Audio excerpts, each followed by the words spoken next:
ऋषियों के प्रश्न का उत्तर देते हुए वायुदेव के द्वारा शिव के स्वतंत्र एवं सर्वानुग्राहक स्वरूप का प्रतिपादन। तदनंतर ऋषियों ने कई कारण दिखाकर पूछा, वायुदेव, यदि शिव सदा शांत भाव से रहकर ही सब पर अनुग्रह करते हैं तो सबकी अभिलाषाओं को एक साथ ही पूर्ण क्यों नहीं कर देते?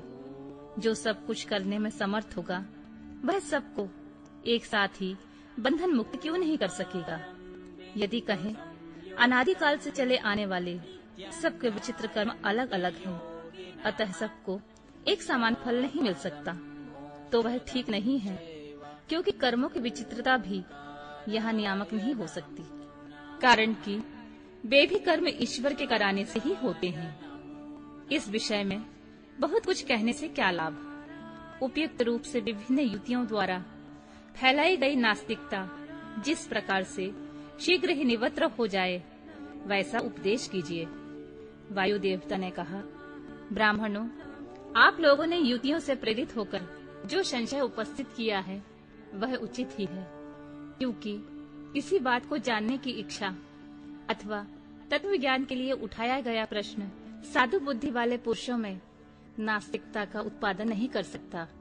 मैं इस विषय में ऐसा प्रमाण प्रस्तुत करूंगा जो सत्पुरुषों के मोह को दूर करने वाला है।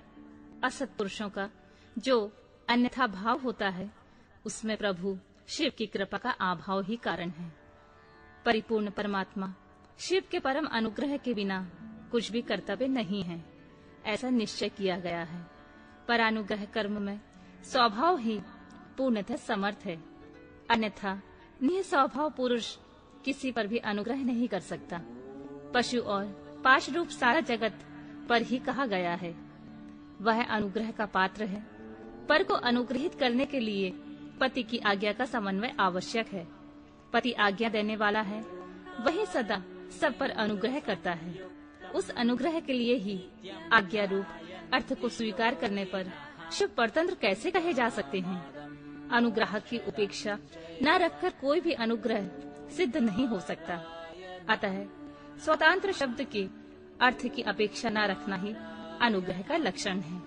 जो अनुग्रह है वह परतंत्र माना जाता है, क्योंकि पति के अनुग्रह के बिना उसे भोग और मोक्ष की प्राप्ति नहीं होती। जो मूर्त आत्मा है वे भी अनुग्रह के पात्र हैं, क्योंकि उनसे भी शिव की आज्ञा की निवृत्ति नहीं होती। वे भी शिव की आज्ञा से बाहर नहीं है। यहाँ कोई ऐसी वस्तु नहीं है जो शिव की आज्ञा के अधीन न हो। सकल साकार होने पर भी जिसके द्वारा हमें निराकार शिव की प्राप्ति होती है, उसे मूर्ति या लिंग के रूप में साक्षात शिव ही विराज रहे हैं। वह शिव की मूर्ति है। यह बात तो उपचार से कही जाती है। जो साक्षात निष्कल एवं परम कारण रूप शिव हैं, वे किसी के द्वारा भी साकार अनुभाव से उपलक्षित नहीं होते, ऐसी बात नहीं है। यहाँ प्रमाण गम्य होना उनके स्वभाव का उपपादक नहीं है। प्रमाण अथवा प्रतीक मात्र से अपेक्षा बुद्धि का उदय नहीं होता। वे परम तत्व के उपलक्ष्य मात्र हैं, इसके सिवा उनका और कोई अभिप्राय नहीं है। कोई न कोई मूर्ति ही आत्मा का साक्षात उपलक्षण होती है। शिव की मूर्ति है, इसका कथन अभिप्राय यह है कि मूर्ति के रूप में परम शिव विराजमान है। मूर्ति उनका उपलक्षण है। जैसे काष्ठ आदि आलम्बन का आश्रय लिए बिना केवल अग्नि कहीं उपलब्ध नहीं होती, उसी प्रकार शिव भी मूर्ति आत्मा में आरूढ़ हुए बिना उपलब्ध नहीं होते। यही वस्तु स्थिति है। जैसे किसी से यह कहने पर कि तुम आग ले आओ, उसके द्वारा जलती हुई लकड़ी आदि के सिवा साक्षात अग्नि नहीं लाई जा सकती, उसी प्रकार शिव का पूजन भी मूर्ति रूप में ही हो सकता है, अन्यथा नहीं। इसलिए पूजा आदि में मूर्त्यात्मा की परिकल्पना होती है, क्योंकि मूर्त्यात्मा के प्रति जो कुछ किया जाता है वह साक्षात शिव के प्रति किया गया ही माना गया है। लिंग आदि में विशेषतः अच्छा विग्रह में जो पूजन कृत होता है वह भगवान शिव का ही पूजन है। उन मूर्तियों के रूप में शिव की भावना करके हम लोग शिव की उपासना करते हैं। जैसे परमेष्ठ शिव मूर्त्यात्मा पर अनुग्रह करते हैं, उसी प्रकार मूर्त्यात्मा में स्थित शिव हम पशुओं पर अनुग्रह करते हैं। परमेष्ठी शिव ने लोगों पर अनुग्रह करने के लिए ही सदाशिव आदि संपूर्ण मृत आत्माओं को अधिष्ठित अपनी आज्ञा में रखकर ही अनुग्रहित किया है। भगवान शिव सब पर अनुग्रह ही करते हैं, किसी का निग्रह नहीं करते, क्योंकि निग्रह करने वाले लोगों में जो दोष होते हैं वे शिव में असंभव हैं। ब्रह्मा आदि के प्रति जो निग्रह देखे गए हैं वे भी क्षीरकंठ मूर्ति शिव के द्वारा लोकहित के लिए ही किए गए हैं। विद्वानों की दृष्टि में निग्रह ही स्वरूप से दूषित नहीं है। जब वह राग द्वेष से प्रेरित होकर किया जाता है तभी निंदनीय माना जाता है।